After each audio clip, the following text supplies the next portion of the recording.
नमस्कार दोस्तों, अथर्व एजुकेटर के इस YouTube प्लेटफॉर्म पर एक बार पुनः आपका स्वागत है। दोस्तों, आज हम Allahabad high court group C और ग्रुप डी का जो एग्जाम होने वाला है उसकी तैयारी प्रारंभ करने जा रहे हैं। इसी क्रम में हम सबसे पहले करंट अफेयर के क्वेश्चंस को कवर करेंगे इस वीडियो में, और उसके बाद हम जीके के बहुत से वीडियोस लेकर आएंगे जो डेफिनेटली आपके लिए आपके एग्जाम में हेल्पफुल रहेंगे। जो लोग इलाहाबाद हाई कोर्ट की तैयारी करते हैं या पहले भी जिन्होंने पेपर दिया है या जो सीरियसली इस एग्जाम की तैयारी कर रहे हैं, वो ये जानते हैं कि इलाहाबाद हाई कोर्ट ज्यादा तैयारी का समय अभ्यर्थियों को नहीं देता। जैसे ही एग्जाम की लास्ट डेट खत्म होगी फॉर्म भरने की, 3 हफ्तों के या 4 हफ्तों के मैक्सिमम 1 महीने के अंदर एग्जाम आपके सिर पर आ जाएगा दोस्तों, और उसके 1 या 2 महीने में रिजल्ट फाइनली टाइपिंग होने के बाद रिजल्ट भी डिक्लेयर कर दिया जाता है। यानी इलाहाबाद हाई कोर्ट ज्यादा समय नहीं लगाता। ज्वाइनिंग वो कभी भी दे, पर एग्जाम लेने में और रिजल्ट निकालने में बहुत फुर्तीला है इलाहाबाद हाई कोर्ट। तो जो लोग भी इस भर्ती के प्रति सीरियस हैं वो जुट जाइए और तैयारी करते रहिए। जिन लोगों की तैयारी हो चुकी है वो इस वीडियो को या आने वाले वीडियोस को रिवीजन के तौर पर ले सकते हैं। हम इसमें जितना ज्यादा हो सकेगा उतने ज्यादा से ज्यादा क्वेश्चंस को सॉल्व कराएंगे, तो वो रिवीजन के तौर पर इन वीडियोस को ले सकते हैं। और जिनकी तैयारी नहीं हुई है उनके लिए तो ये वीडियोस रामबाण साबित होंगे। कम समय में ज्यादा से ज्यादा तैयारी यहां पर कराई जाएगी। 25 नंबर की जीके आएगी दोस्तों, 25 नंबर की जीके, जिसमें से 4 या 5 क्वेश्चन करंट अफेयर के होंगे, फिर उत्तर प्रदेश जीके के क्वेश्चन होंगे, इतिहास के क्वेश्चन होंगे, ज्योग्राफी के क्वेश्चन होंगे, पॉलिटी के क्वेश्चन होंगे, इकोनॉमिक्स के क्वेश्चन होंगे, साइंस के क्वेश्चन होंगे। और एक बात बताओ, बहुत बेसिक क्वेश्चन आएंगे, ज्यादा बड़े बड़े क्वेश्चन नहीं आने वाले। तो जो लोग घबरा करके बहुत बड़ी बड़ी तैयारी कर रहे हैं उनका ज्यादा काम चलने वाला नहीं है। आप पिछले साल के प्रीवियस ईयर पेपर उठा करके देखिए, और हाल फिलहाल में जो उत्तर प्रदेश में और एग्जाम हुए हैं जो यूपी SSSC ने कंडक्ट कराए हैं। हालांकि इसका एग्जाम इलाहाबाद हाई कोर्ट खुद कंडक्ट कराएगी, पर फिर भी आप रेफरेंस के लिए उन एग्जाम्स को भी देख सकते हैं। बहुत बेसिक से क्वेश्चन पूछे जाते हैं, आपको उन पर अपनी पकड़ मजबूत करनी है दोस्तों। चलिए प्रारंभ करते हैं हम आज का अपना पहला क्वेश्चन। पर उससे पहले यदि चैनल पर नए आए हैं दोस्तों तो चैनल को प्लीज सब्सक्राइब कीजिए, और सेशन पसंद आए तो वीडियो को लाइक भी कीजिएगा और ज्यादा से ज्यादा दोस्तों को शेयर भी कीजिएगा। चलिए प्रारंभ करते हैं हम आज का अपना पहला क्वेश्चन, और हमारा अपना पहला क्वेश्चन है रानीपुर टाइगर रिजर्व कहां स्थित है? उत्तर प्रदेश, मध्य प्रदेश, सिक्किम, गोवा। तो दोस्तों रानीपुर टाइगर रिजर्व उत्तर प्रदेश में स्थित है। यह उत्तर प्रदेश के चित्रकूट जिले में है। उत्तर प्रदेश के चित्रकूट जिले में स्थित है। क्यों करंट अफेयर का यह क्वेश्चन बना, क्यों फेमस है इस समय करंट अफेयर में, इसकी चर्चा क्यों हो रही है? क्योंकि यह उत्तर प्रदेश का चौथा टाइगर रिजर्व बना है दोस्तों, चौथा टाइगर रिजर्व। आप प्रदेश के एग्जाम की तैयारी कर रहे हैं, प्रदेश में होने वाले एग्जाम को देने जा रहे हैं, तो अपने प्रदेश के करंट अफेयर को तो आपको बहुत अच्छे से पकड़ना है और थोड़ा डिटेल से पढ़ना है। यूपी जीके के प्रश्न बन सकते हैं कि उत्तर प्रदेश में कितने टाइगर रिजर्व हैं, तो वर्तमान में उत्तर प्रदेश में 4 टाइगर रिजर्व हैं। यदि आपसे पूछ लिया जाए कि बाकी के 3 कौन कौन से हैं, तो पहला है दुधवा टाइगर रिजर्व, इसके अलावा पीलीभीत टाइगर रिजर्व, और तीसरा हो जाएगा अमनगढ़ टाइगर रिजर्व। तो पहले से 3 मौजूद हैं, Dudhwa tiger reserve, Pilibhit tiger reserve, Amangarh tiger reserve, और चौथा बना है रानीपुर टाइगर रिजर्व। और आपसे पूछ लिया जाए रानीपुर टाइगर रिजर्व कहां पर स्थित है, तो चित्रकूट जिले में है, उत्तर प्रदेश इसका उत्तर हो जाएगा दोस्तों। ठीक है, चलिए अगला प्रश्न देखते हैं। जूरोंग रोवर को मंगल ग्रह पर भूमिगत परतों के अध्ययन में अरबों वर्ष पहले आई बाढ़ के सबूत मिले हैं। इस जूरोंग रोवर का संबंध किस देश से है? जापान, चीन, रूस, संयुक्त राज्य अमेरिका। तो दोस्तों इसका उत्तर हो जाएगा चीन। जूरोंग रोवर का संबंध किस देश से है? तो चीन का ये रोवर है। और किस ग्रह पर गया है? अगर प्रश्न घुमाकर पूछ लिया जाए, आपसे ग्रह पूछ लिया जाए, तो ध्यान रखिएगा मंगल ग्रह पर इसके अध्ययनरत है। चलिए अगला प्रश्न देखते हैं, और अगला प्रश्न है कदमा जैव विविधता पार्क कहां पर स्थित है? बिहार में, उड़ीसा में, छत्तीसगढ़ में, झारखंड में। तो दोस्तों कदमा जैव विविधता पार्क झारखंड में स्थित है। झारखंड के जमशेदपुर में कदमा जैव विविधता पार्क का उद्घाटन किया है टाटा स्टील के द्वारा। तो जिस समूह के द्वारा यह जैव विविधता पार्क डेवलप किया गया है उस समूह का नाम है टाटा स्टील। टाटा स्टील ने जमशेदपुर में कदमा जैव विविधता पार्क का उद्घाटन किया है। चलिए अगला प्रश्न है, किस राज्य सरकार ने भारत के पहले डुगोंग कंजर्वेशन रिजर्व को अधिसूचित किया है? Dugong conservation reserve. तो देखिए इसका उत्तर तो हो जाएगा दोस्तों तमिलनाडु। इस प्रश्न का उत्तर तो हो जाएगा तमिलनाडु। पर ये डुगोंग है क्या? तो डुगोंग एक समुद्री गाय भी कहते हैं डुगोंग को। आपने विज्ञान में, साइंस में प्रश्न पढ़ा होगा कि निम्न में से कौन स्तनपायी है? समुद्री गाय। तो समुद्री गाय इसे कहा जाता है और समुद्री गाय एक स्तनपायी जीव है, एक मैमल है दोस्तों। देखिए कई बार नाम से बहुत कंफ्यूज होता है, जैसे दरियाई घोड़ा एक मछली है, जबकि समुद्री गाय एक स्तनपायी जीव है। ये विज्ञान में अक्सर ये प्रश्न पूछे जाते हैं। चलिए अगला प्रश्न है, कौन सा देश नवंबर 2022 में चंद्रमा पर अपना प्रथम रोवर भेजेगा? संयुक्त अरब अमीरात, भारत, चीन, जापान। तो दोस्तों इसका उत्तर हो जाएगा संयुक्त अरब अमीरात। संयुक्त अरब अमीरात चंद्रमा पर अपना पहला रोवर भेजेगा और इस रोवर का नाम है दोस्तों राशिद। अगर आपसे पूछ लिया जाए कि संयुक्त अरब अमीरात जो चंद्रमा पर रोवर भेज रहा है उस रोवर का नाम क्या है, तो उत्तर हो जाएगा राशिद। आपसे पूछा जा रहा है नान मॉड्यूल क्या है? एक सुपरसोनिक मिसाइल, बहुत कम, ये काम नहीं है दोस्तों, कम है, बहुत कम दूरी की वायु रक्षा प्रणाली, एक प्रकार की दवाई है जो कैंसर का इलाज करेगी, यह एक विनाशकारी तूफान है। तो दोस्तों इसका उत्तर हो जाएगा यह एक विनाशकारी तूफान है। यह एक तूफान है जिसने जापान को प्रभावित किया है। अगर आपसे पूछ लिया जाए कि नानमाडोल तूफान ने किस देश को प्रभावित किया है तो जापान को। जापान का एक द्वीप है दोस्तों क्यूशु द्वीप। इस क्यूशु द्वीप के दक्षिणी हिस्से को इस तूफान ने बहुत अधिक प्रभावित किया या बहुत अधिक क्षति पहुंचाई। तो नानमाडोल क्या है? तो नानमाडोल एक विनाशकारी तूफान है।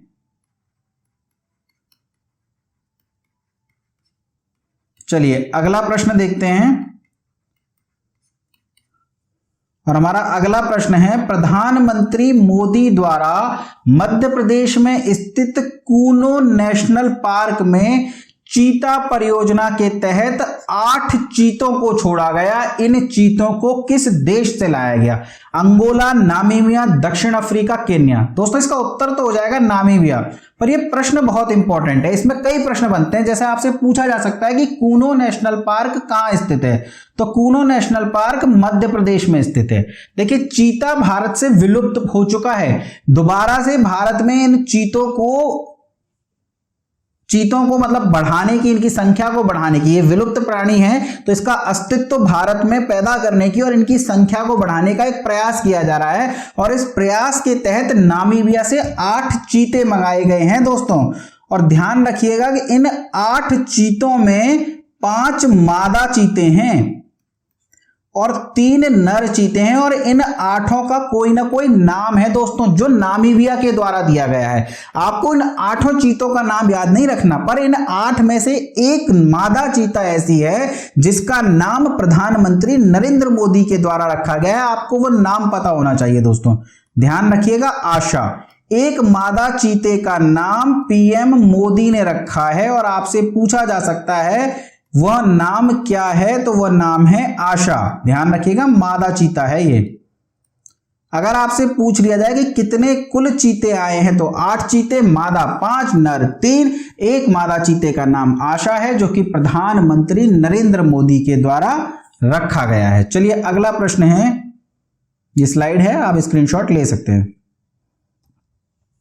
भारत के सबसे बड़े रबर डैम का उद्घाटन कहां पे किया जा रहा है? आपसे पूछा जा रहा है कि किस राज्य में भारत के सबसे बड़े रबर डैम का उद्घाटन किया गया है? उत्तर प्रदेश में, केरल में, तमिलनाडु में या बिहार में? तो ध्यान रखना दोस्तों, बिहार में। बिहार की फाल्गु नदी, बिहार का एक स्थान है गया, ये वही गया है जहां गौतम बुद्ध को ज्ञान प्राप्त हुआ था, और गया में एक नदी बहती है फाल्गु नदी। इसी फाल्गु नदी के किनारे भारत का सबसे बड़ा रबर डैम बनाया गया है, जिसका उद्घाटन किया है बिहार के सीएम नीतीश कुमार के द्वारा। चलिए अगला प्रश्न है, आर्कटिक भेड़ियों को बचाने के लिए किस देश के द्वारा सफलतापूर्वक क्लोन बनाया गया है? आर्कटिक भेड़ियों को बचाने के लिए चीन के द्वारा क्लोन बनाया गया है दोस्तों।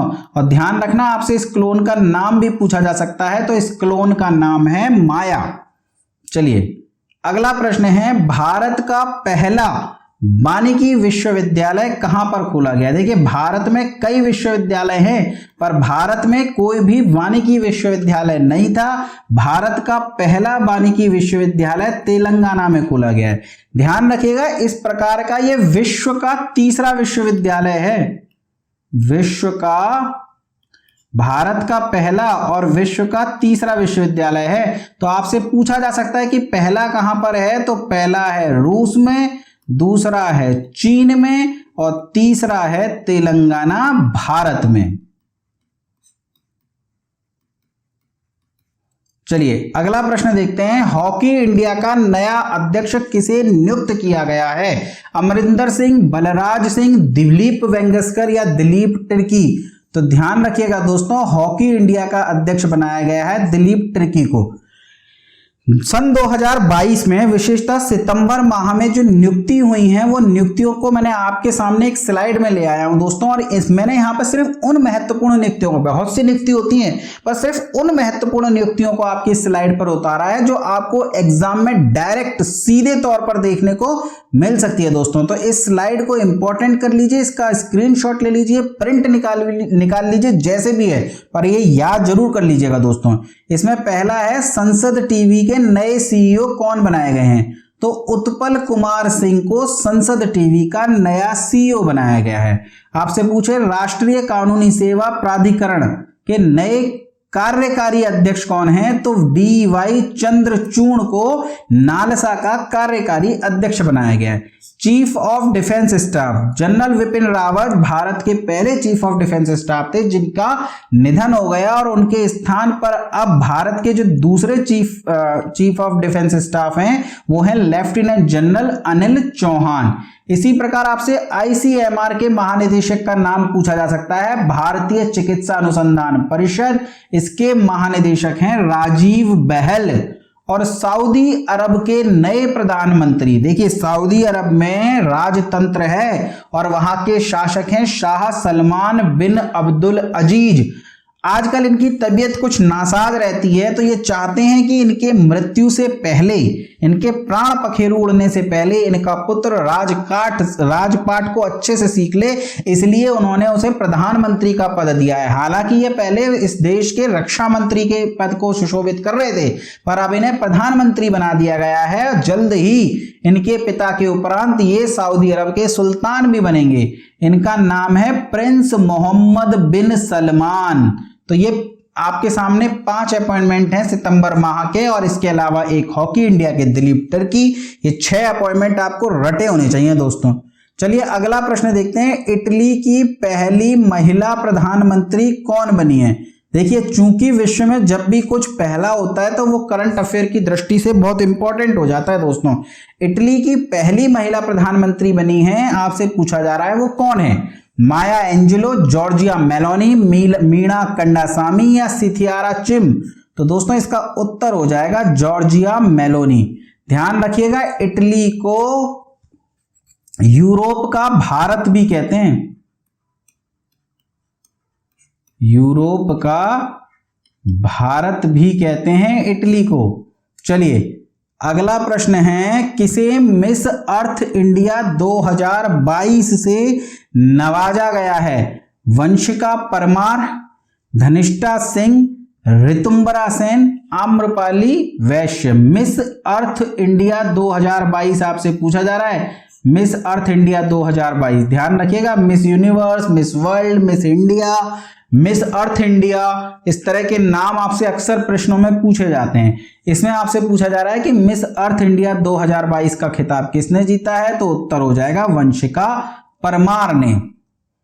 चलिए, 67वें फिल्म फेयर पुरस्कार में सर्वश्रेष्ठ पुरस्कार किस फिल्म ने जीता है। देखिए, इसको आपको मैंने यहाँ प्रश्न तो एक बना दिया है, लेकिन आपको इसमें जितनी भी कैटेगरीज होती हैं, best director, best heroine, best को डायरेक्टर, बेस्ट म्यूजिशियन, ये सभी आपको पता होने चाहिए। लेकिन ध्यान रखिएगा, आईफा भी आपको पढ़ना होता है, इसी प्रकार फिल्म फेयर पुरस्कार भी पढ़ने होते हैं, तो इनको बहुत अलग अलग पढ़िएगा, कोई कंफ्यूजन मत रखिएगा। मैंने इसके यहाँ पर 67 फिल्म फेयर पुरस्कार की पूरी स्लाइड आपको बना दी है, आपके सामने वो प्रस्तुत भी कर दूंगा। आप उसको चाहें तो प्रिंट स्क्रीन ले सकते हैं या नोट कर सकते हैं। फिलहाल इस प्रश्न का उत्तर दीजिए, 67वें फिल्म फेयर पुरस्कार में सर्वश्रेष्ठ फिल्म का पुरस्कार किस फिल्म ने जीता है। तो दोस्तों, इसका उत्तर हो जाएगा शेरशाह। चलिए देखिए, सर्वश्रेष्ठ फिल्म अगर आपसे पूछ ले तो उत्तर हो जाएगा शेरशाह। अगर बेस्ट डायरेक्टर पूछ ले, सर्वश्रेष्ठ निर्देशक पूछ ले, तब इसी शेरशाह के जो डायरेक्टर है विष्णुवर्धन, उन्हें सर्वश्रेष्ठ निर्देशक का खिताब मिला है। अगर आपसे पूछे कि बेस्ट हीरो या बेस्ट एक्टर या बेस्ट अभिनेता, सर्वश्रेष्ठ अभिनेता किसे मिला है, तो रणवीर सिंह, इन्होंने कपिल देव का किरदार निभाया है और 175 की उस ऐतिहासिक पारी को दर्शकों तक पहुंचाया है। बहुत अच्छी एक्टिंग की है, बहुत अच्छी मूवी है, जरूर देखिएगा दोस्तों। और इस मूवी ने इन्हें सर्वश्रेष्ठ अभिनेता के खिताब से नवाजा है। तो चलिए, सर्वश्रेष्ठ अभिनेत्री अगर आपसे पूछ ले कि सर्वश्रेष्ठ अभिनेत्री कौन है, तो सर्वश्रेष्ठ अभिनेत्री है कृति सेन, मूवी है मिमी। सर्वश्रेष्ठ सहायक अभिनेता, बेस्ट को एक्टर अगर मेल बात की जाए तो पंकज त्रिपाठी मिमी मूवी के लिए, वहीं फीमेल में बात की जाए तो साई तमंकर मिमी मूवी के लिए। अगर सर्वश्रेष्ठ पुरुष पदार्पण आपसे पूछे तो दोस्तों ये अहन भट्ट नहीं बल्कि आहान भट्ट है, आहान भट्ट। और बेस्ट डेब्यू डायरेक्टर आपसे पूछे तो उत्तर हो जाएगा सीमा पहवा। चलिए अगला प्रश्न देखते हैं, 52वां दादा साहेब फाल्के पुरस्कार का अवार्ड किसने जीता। देखिए, एग्जाम में आपको सीधे ये प्रश्न देखने की प्रबल संभावना है, बहुत हॉट क्वेश्चन है। 52वां दादा साहेब फाल्के पुरस्कार किसने जीता, हेमा मालिनी, रेखा, जया प्रदा या आशा पारेख। उत्तर हो जाएगा दोस्तों आशा पारेख।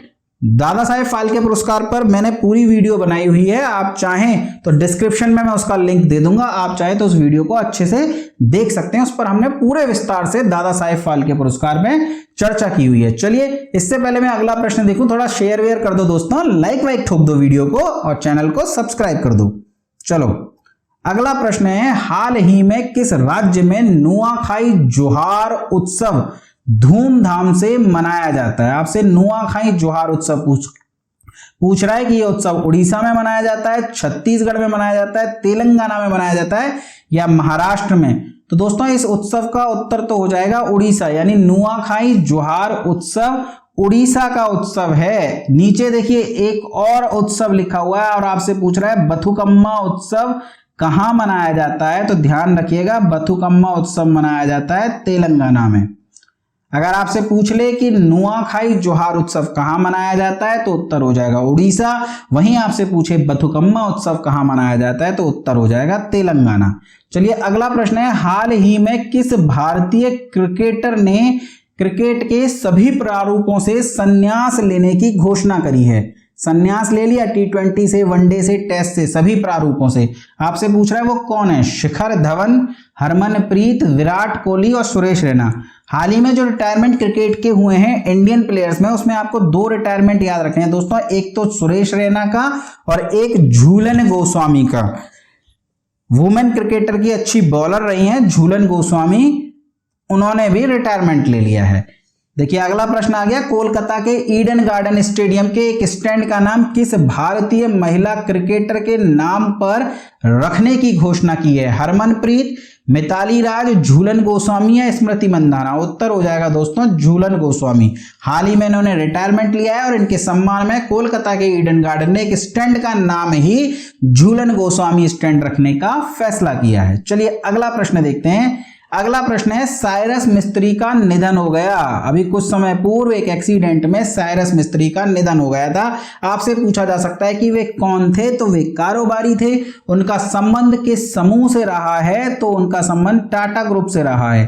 टाटा ग्रुप के ये सीईओ भी रहे हैं। हाल ही में हुए कुछ निधन आपसे पूछे जा सकते हैं दोस्तों। सितंबर 2022 में निधन आपसे पूछा जा सकता है। तो जो इंपॉर्टेंट कैरेक्टर्स के निधन हुए हैं उसमें से पहला है राजू श्रीवास्तव। राजू श्रीवास्तव एक कॉमेडियन थे, एक हास्य कलाकार थे।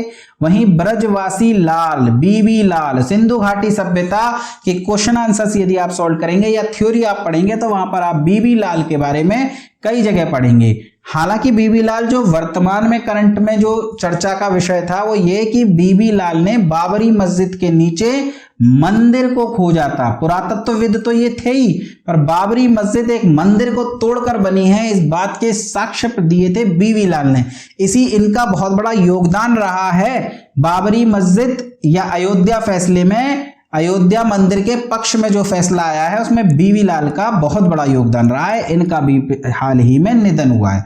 इसके अलावा मिखाइल गोर्बाचेव अंतरराष्ट्रीय हस्ती हैं दोस्तों। मिखाइल गोर्बाचेव सोवियत संघ, देखिए मैं रूस की बात नहीं कर रहा, सोवियत संघ के पहले और अंतिम राष्ट्रपति थे मिखाइल गोर्बाचेव, जिनका हाल ही में निधन हो गया। अगर आपसे पूछ ले रामचंद्र माझी कौन थे? तो रामचंद्र माझी नर्तक थे। और लौंडा नाच, देखिए थोड़ा अजीब सा नाम है लेकिन आपको याद रखना है, लौंडा नाच के यह प्रसिद्ध कलाकार थे। अगर आपसे पूछे एलिजाबेथ द्वितीय का हाल ही में निधन हो गया है। ये ब्रिटेन की सबसे लंबे समय तक राज करने वाली महारानी थी। 25 वर्ष की आयु में गद्दी पर बैठी थी और लगभग 50 वर्षों तक इन्होंने रूल किया है। इनकी जगह पर अब चार्ल्स तृतीय को ब्रिटेन का सम्राट बनाया गया है। बात करें जयंती पटनायक की तो ध्यान रखिएगा दोस्तों, जयंती पटनायक राष्ट्रीय महिला आयोग की पहली अध्यक्ष थी। राष्ट्रीय महिला आयोग की पहली अध्यक्ष थी। यदि वर्तमान अध्यक्ष आपसे पूछ ले तो रेखा शर्मा, पहला अध्यक्ष जयंती पटनायक। चलिए अगला प्रश्न है, विश्व ओजोन दिवस कब मनाया जाता है? 5 सितंबर। तो ध्यान रखना दोस्तों 5 सितंबर होता है टीचर्स डे, शिक्षक दिवस। वहीं 8 सितंबर होता है अंतर्राष्ट्रीय साक्षरता दिवस।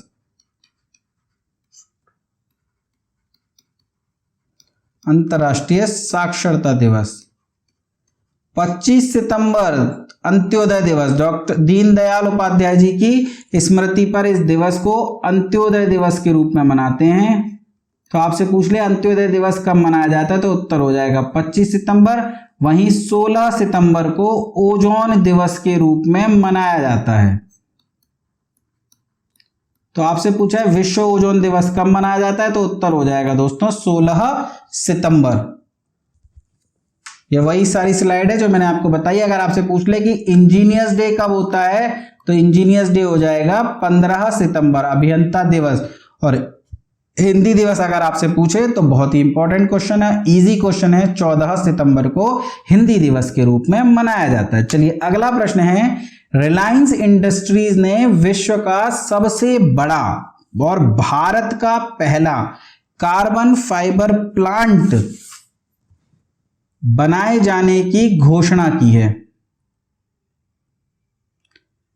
यह कहां बनाया जा रहा है? देखिए रिलायंस इंडस्ट्री के द्वारा बनाया जा रहा है, विश्व का सबसे बड़ा है और भारत का भी सबसे बड़ा है, पर भारत का पहला भी है। देखिए विश्व का सबसे बड़ा है तो ऑब्वियसली भारत का सबसे बड़ा भी होगा, और भारत का पहला भी है। कार्बन फाइबर प्लांट आपसे पूछा जा रहा है कि इसका निर्माण कहां किया जा रहा है? गुजरात में, महाराष्ट्र में, उत्तर प्रदेश में, राजस्थान में। तो दोस्तों इसका उत्तर हो जाएगा गुजरात। चलिए अगला प्रश्न है, किस देश की महारानी मैक्सिमा ने अगस्त 2022 में भारत के राष्ट्रपति द्रौपदी मुर्मू से मुलाकात की? या मैं पूछ सकता हूं आपसे डायरेक्ट कि महारानी मैक्सिमा किस देश की थी, या किस देश के महारानी ने भारत की यात्रा करी, तो उत्तर हो जाएगा नीदरलैंड। चलिए अगला प्रश्न है, दिल्ली में स्थित मशहूर सड़क राजपथ का नाम बदलकर वर्तमान में क्या कर दिया गया है। देखिए दिल्ली की मशहूर सड़क है राजपथ, मुझे नहीं लगता कि जो भी दिल्ली के बारे में थोड़ा सा भी जानता होगा वो इस राजपथ का उसने नाम जरूर सुना होगा, या अगर आप 26 जनवरी को परेड वगैरह भी देखते हो टीवी पे तब भी आपको राजपथ का नाम पता होगा। हालांकि वर्तमान में इस राजपथ का नाम बदल करके कर्तव्य पथ कर दिया गया है। मोदी जी ने इसका नाम बदल करके राजपथ को अब कर्तव्य पथ के नाम से जाना जाएगा।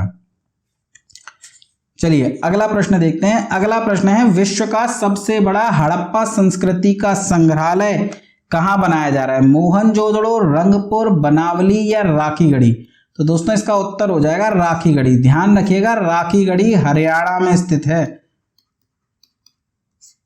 हरियाणा में स्थित है, और इसी राखीगढ़ी में विश्व का सबसे बड़ा हड़प्पा संस्कृति संग्रहालय बनाया जा रहा है। तो आपसे पूछ ले कि विश्व का सबसे बड़ा हड़प्पा संस्कृति संग्रहालय कहां बनाया जा रहा है, उत्तर हो जाएगा राखीगढ़ी। चलिए ब्रिटेन के नए सम्राट, देखिए अभी अभी बात करी थी एलिजाबेथ की मृत्यु हो गई है और उनके स्थान पर चार्ल्स तृतीय को ब्रिटेन का नया सम्राट बनाया गया है। राष्ट्रीय समुद्री विरासत परिसर का निर्माण, एक परिसर का निर्माण किया गया है जिसका नाम है राष्ट्रीय समुद्री विरासत परिसर। तो आपसे पूछा जा रहा है कि इस परिसर का निर्माण कहां किया जा रहा है, लोथल, सुत कांगेडोर, कोटद्जी या अजंती खेड़ा। तो दोस्तों इसका उत्तर हो जाएगा लोथल। लोथल को सिंधु घाटी सभ्यता का गोदीवाड़ा नगर भी कहते हैं। यहां पर एक बंदरगाह था गोदीवाड़ा, ध्यान रखिएगा लोथल, जिसे आप बंदरगाह भी कह सकते हैं, और इसी लोथल में राष्ट्रीय समुद्री विरासत परिसर का निर्माण किया जा रहा है। चलिए अगला प्रश्न है, भारत के पहले सेमीकंडक्टर प्रोडक्शन फैक्ट्री की स्थापना कहां की जा रही है, गुजरात, महाराष्ट्र, केरल या अरुणाचल प्रदेश। तो ध्यान रखिएगा भारत का पहला है, जो भी पहला होता है वो वैसे ही इंपॉर्टेंट हो जाता है दोस्तों। तो भारत का पहला सेमीकंडक्टर प्रोडक्शन फैक्ट्री ये गुजरात में बनाई जा रही है। ध्यान रखिएगा पहले इसका निर्माण महाराष्ट्र में होना था, पर राजनीतिक कारणों से वो योजना परवान नहीं चढ़ चुकी और अब इसका जो निर्माण है वो गुजरात में किया जाएगा। चलिए अगला प्रश्न है, किस अर्धसैनिक बल ने विश्व का पहला महिला ऊंट सवार दल तैयार किया है, सीमा सुरक्षा बल, सशस्त्र सीमा बल, भारत तिब्बत सीमा पुलिस या राष्ट्रीय सुरक्षा गार्ड। तो ध्यान रखिएगा बीएसएफ के द्वारा एक महिला ऊंट सवार दल का निर्माण किया गया है, जो भारत पाक सीमा, जो पंजाब और राजस्थान में सीमा लगती है, भारत पाक सीमा उसकी निगरानी करेगा ये अर्धसैनिक बल का महिला ऊंट सवार दल। तो आपसे पूछे कि किस समूह के द्वारा यह दल बनाया गया है, तो उत्तर हो जाएगा बीएसएफ। चलिए अगला प्रश्न है, किस राज्य के विधानमंडल द्वारा महिलाओं के लिए एक दिन आरक्षित किया जाएगा, राजस्थान, बिहार, छत्तीसगढ़, उत्तर प्रदेश। दोस्तों इसका उत्तर तो उत्तर प्रदेश है, लेकिन प्रश्न यह है कि महिलाओं के लिए आरक्षित किया जाएगा, इसका क्या तात्पर्य है? क्या उस दिन केवल महिलाएं आएंगी? नहीं दोस्तों, ऐसा नहीं है। उस दिन पुरुष भी होंगे, महिलाएं भी उपस्थित होंगी, पर महिलाओं के लिए आरक्षित करने का तात्पर्य है कि प्रश्नकाल के बाद जो मुद्दे उठाए जाएंगे वे महिलाओं से रिलेटेड होंगे, और ऐसा करने वाला भारत का जो पहला राज्य है वो है दोस्तों उत्तर प्रदेश। चलिए अगला प्रश्न है, उत्तर प्रदेश के किस जिले में भारत का दूसरा नैनो खाद प्लांट तैयार किया गया है? भारत का दूसरा, लखनऊ, प्रयागराज, रायबरेली या कानपुर। तो दोस्तों इसका उत्तर हो जाएगा प्रयागराज। इसका उत्तर हो जाएगा दोस्तों प्रयागराज। प्रयागराज में भारत का दूसरा नैनो खाद प्लांट तैयार किया जा रहा है। चलिए अगला प्रश्न है 2022-23 में संघाई सहयोग संगठन की पहली पर्यटन और सांस्कृतिक राजधानी नामित किया गया है। यह भी सीधा डायरेक्ट एग्जाम में छपने वाला क्वेश्चन है दोस्तों। आपसे पूछ रहा है एससीओ की पहली पर्यटन और सांस्कृतिक राजधानी किस शहर को बनाया गया है? वाराणसी, उज्जैन, नासिक या मथुरा? तो दोस्तों इसका उत्तर हो जाएगा वाराणसी। मोदी जी का संसदीय क्षेत्र वाराणसी, इसे एससीओ की पहली पर्यटन और सांस्कृतिक राजधानी नामित किया गया है। तो उत्तर हो जाएगा इसका वाराणसी। चलिए अगला प्रश्न है ग्रामीण क्षेत्रों के लिए खाद्य सुरक्षा एटलस उपलब्ध कराने वाला भारत का तीसरा राज्य कौन सा है? ग्रामीण क्षेत्रों के लिए खाद्य सुरक्षा एटलस उपलब्ध कराने वाला भारत का तीसरा राज्य है दोस्तों झारखंड। ध्यान रखिएगा, पहला राज्य बिहार, दूसरा उड़ीसा, तीसरा है झारखंड। चलिए अगला प्रश्न देखते हैं। भारत की सबसे लंबी नदी क्रूज सेवा किन दो राज्यों के बीच शुरू की गई है? तो ध्यान रखना, सबसे लंबी क्रूज सेवा की बात कर रहा है तो वो उत्तर प्रदेश से ही शुरू हुई है। तो उत्तर प्रदेश यहां पर दो ऑप्शन में दिया हुआ है, तो या तो उत्तर बी होगा या सी। ए या डी इसका उत्तर हो नहीं सकता। तो ध्यान रखना, उत्तर प्रदेश से असम, गंगा से ब्रह्मपुत्र नदी के ऊपर भारत की सबसे लंबी नदी क्रूज सेवा का उद्घाटन किया गया है। चलिए अगला प्रश्न देखते हैं, और अगला प्रश्न है ग्रामीण, ये तो हो गया 32, 33 भी हो गया ना। चलिए 34वां प्रश्न है किस देश को पछाड़कर भारत विश्व की 5वीं सबसे बड़ी अर्थव्यवस्था बन गया है? कुछ समय पूर्व तक भारत विश्व की 6ठी सबसे बड़ी अर्थव्यवस्था थी, 5वीं सबसे बड़ी अर्थव्यवस्था थी ब्रिटेन, और अब ब्रिटेन को पराजित कर या ब्रिटेन को पछाड़ करके भारत की 5वीं सबसे बड़ी अर्थव्यवस्था के रूप में ब्रिटेन उभर करके सामने आया है। 5वीं सबसे बड़ी अर्थव्यवस्था के रूप में भारत सामने आया है, और जिसको पराजित करा है, जिसको पीछे धकेल दिया है, वो है ब्रिटेन। चलिए अगला प्रश्न देखते हैं। हाल ही में किस कंपनी को देश की 12वीं महारत्न कंपनी का दर्जा मिला है? Bharat heavy electricals, Bharat petroleum corporation limited, rural electrification limited, या ये गेल है दोस्तों, गेल। इसको आप गेल को काट दीजिए, ये टाइपिंग एरर है, और उत्तर हो जाएगा गेल। तो गेल इंडिया लिमिटेड। तो ध्यान रखिएगा, Bharat heavy electricals limited, Bharat petroleum corporation limited या गेल इंडिया लिमिटेड, ये पहले से ही महारत्न कंपनी है, जबकि RIC rural electrification company, RIC ये देश की 12वीं महारत्न कंपनी के रूप में दर्ज की गई है। तो आपको याद रखना है कि इस समय वर्तमान में कितनी महारत्न कंपनियां हैं, तो उत्तर हो जाएगा 12। चलिए अगला प्रश्न है हिनामनोर क्या है? एक ज्वालामुखी, घास का मैदान, समुद्री तूफान या उष्णकटिबंधीय तूफान? तो ध्यान रखना, हिनामनोर एक उष्णकटिबंधीय तूफान है जो जापान और चीन की समुद्री सीमाओं से टकराया। जापान और चीन की समुद्री सीमाओं से टकराने वाला उष्णकटिबंधीय तूफान, इसका नाम अगर आपसे पूछ ले तो इसका नाम है हिनामनोर। चलिए अगला प्रश्न देखते हैं, और अगला प्रश्न है भारत की पहली नाइट स्काई सेंचुरी कहां तैयार की जा रही है? भारत की पहली नाइट स्काई सेंचुरी कहां तैयार की जा रही है? लद्दाख, उत्तराखंड, हिमाचल प्रदेश या सिक्किम? इसका उत्तर हो जाएगा दोस्तों लद्दाख। अगला प्रश्न है सितंबर 2022 में क्रिकेट एशिया कप का आयोजन कहां किया गया? आपसे पूछा जा रहा है क्रिकेट एशिया कप। तो ध्यान रखना, जब भी पाकिस्तान में कोई क्रिकेट कप आयोजित होना होता है तो वह पाकिस्तान में आयोजित नहीं किया जाता, क्योंकि उसमें दुनिया की टीमें जाने से इनकार कर देती हैं। वह आयोजन किया जाता है संयुक्त अरब अमीरात में। तो वर्तमान में संयुक्त अरब अमीरात में एशिया कप का आयोजन किया गया। अगर आपसे पूछ ले कि इस एशिया कप का विजेता कौन है, किसने जीता है ये एशिया कप, तो उत्तर हो जाएगा दोस्तों श्रीलंका।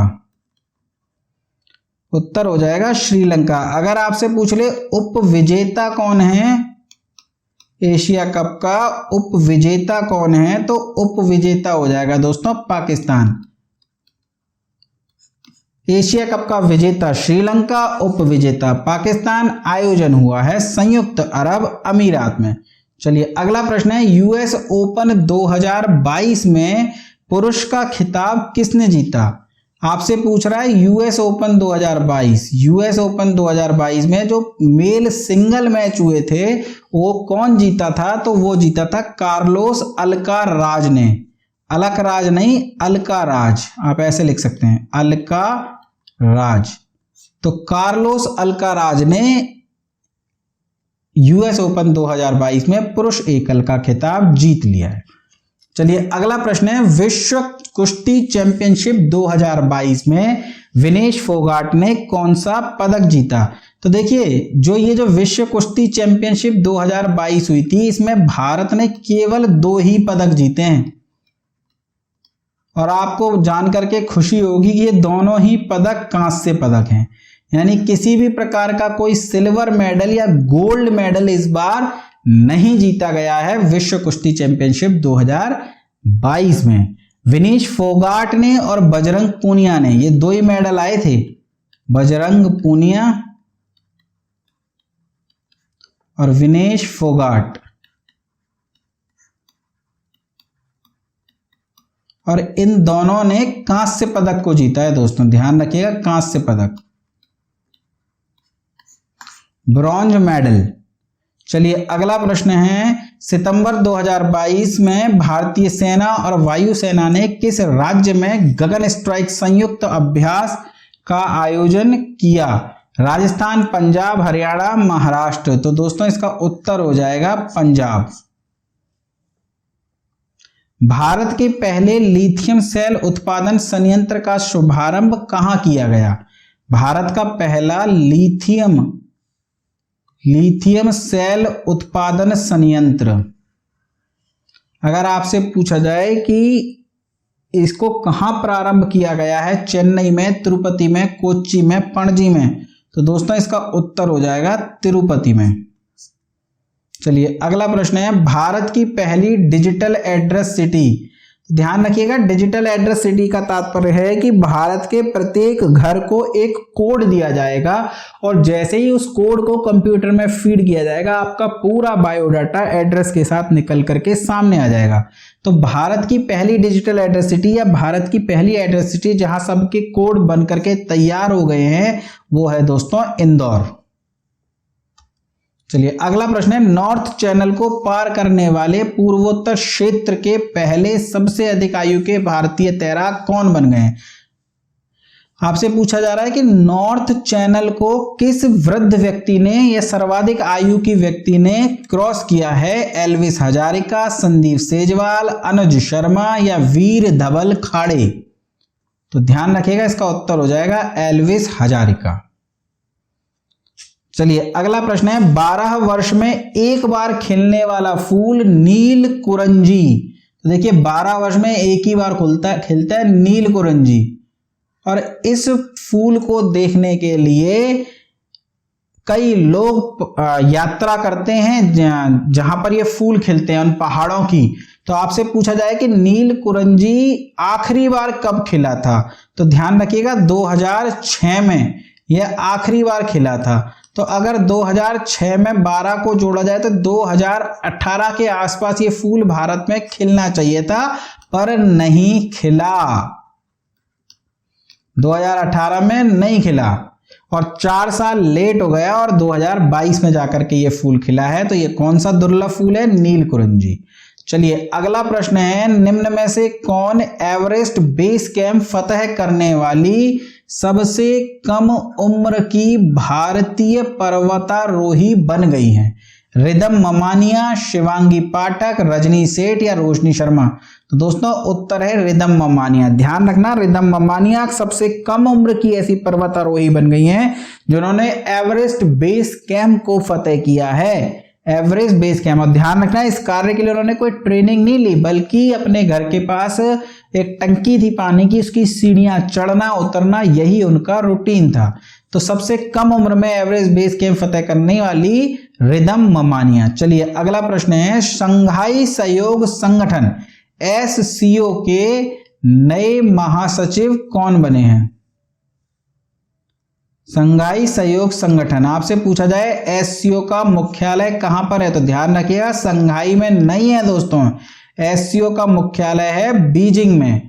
तो इसके नए महासचिव का नाम आपसे पूछा जा रहा है, तो SCO के नए महासचिव हैं झांग मिंग। तो अगर आपसे SCO का हेडक्वार्टर या मुख्यालय जिसे कहते हैं वो पूछा जाए तो वो हो जाएगा बीजिंग में। नए महासचिव है झांग मिंग। चलिए अगला प्रश्न देखते हैं, किस देश ने विश्व की सबसे लंबी मेट्रो लाइन का उद्घाटन किया? विश्व की सबसे लंबी मेट्रो लाइन पूछ रहे हैं दोस्तों। संयुक्त राज्य अमेरिका, रूस, भारत या चीन? उत्तर हो जाएगा चीन। ठीक है, चीन ने विश्व की सबसे लंबी मेट्रो लाइन का उद्घाटन किया है। चलिए अगला प्रश्न देखते हैं, महिला एशिया हॉकी कप 2022 जापान ने किसे हरा करके जीता है? तो ध्यान रखिएगा जापान ने इस एशिया हॉकी कप के फाइनल में दक्षिण कोरिया को हराया और एशिया कप महिला 2022 के खिताब को अपने नाम किया। चलिए अगला प्रश्न है, पंजाब के नए मुख्यमंत्री के रूप में किसने शपथ ली? भगवंत मान, मनीष सिसोदिया, कप्तान अमरिंदर सिंह या नवजोत सिंह सिद्धू? तो पंजाब के नए मुख्यमंत्री बने हैं भगवंत मान। चलिए अगला प्रश्न है, किस राज्य के द्वारा राइट टू पी अभियान शुरू किया गया? ध्यान रखना स्वच्छता से जुड़ा हुआ एक अभियान है राइट टू पी। यह अभियान किस राज्य के द्वारा शुरू किया गया है? गोवा, केरल, तमिलनाडु या महाराष्ट्र? तो दोस्तों इसका उत्तर हो जाएगा महाराष्ट्र। चलिए तो ये 51 प्रश्नों का शगुन था, इसे आप अच्छे से तैयार कीजिए और मुझे उम्मीद है कि इस वीडियो का कोई ना कोई प्रश्न आपको सीधे आपके एग्जाम में देखने को मिलेगा। चलिए पढ़ते रहिए, मस्त रहिए। धन्यवाद दोस्तों।